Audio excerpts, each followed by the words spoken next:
chromosome 10 is extraordinary. We all know what it's like if we're forced out of bed way before 5 o'clock in the morning. It takes us a long time to wake up. We all have sort of a day within a biological clock, also called a circadian clock. And what this does, and it really can't be overemphasized, is regulate almost every aspect of our physiology and behavior, fine-tuning physiology and behavior to the varying demands of activity and rest, cranking up hormones and metabolism in anticipation of activity and turning it down again in anticipation of sleep. So the sleep-wake cycle, changes in blood pressure, changes in temperature, still show a near 24-hour oscillation, but it wouldn't be exactly 24 hours.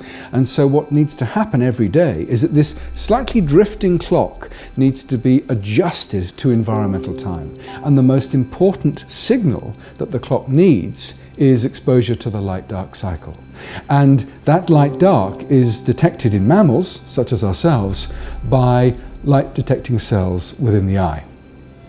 It's critically important that the body clock is adjusted every day by the light-dark cycle. And if you didn't get that daily adjustment, then internal time would be abnormally synchronized with the external world, and perhaps the best example of that is jet lag. So we knew that these photoreceptors were in the eye, because if you prevented light getting to the eye, then the body clock no longer responded to light. So there's something in the eye.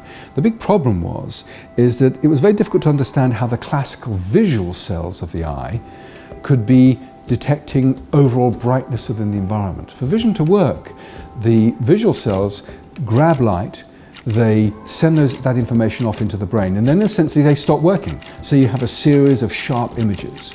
And it was very difficult to understand how that image detecting system could also get an appreciation of the overall amount of brightness and hence time of day.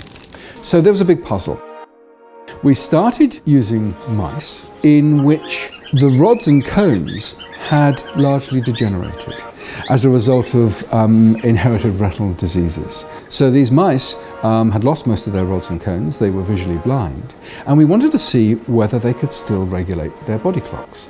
And what was absolutely extraordinary is that these visually blind mice were able to regulate their body clock to the light-dark cycle perfectly normally. The mouse would get up, run in its running wheel, and then go to bed at the same time, day after day after day.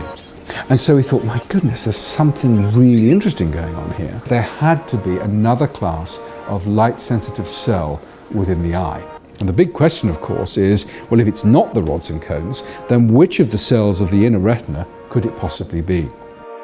Eventually, the light-sensitive molecule was found, and it was called Melanopsin, or OPN4, and that gene is located on chromosome 10.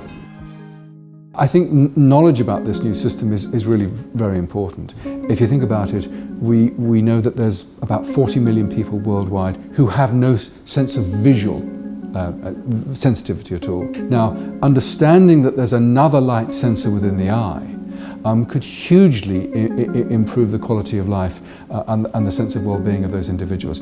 And at the moment, very little is discussed about those cells. So the fact that melanopsin is turning up in chromosome 10 makes chromosome 10 my favourite chromosome.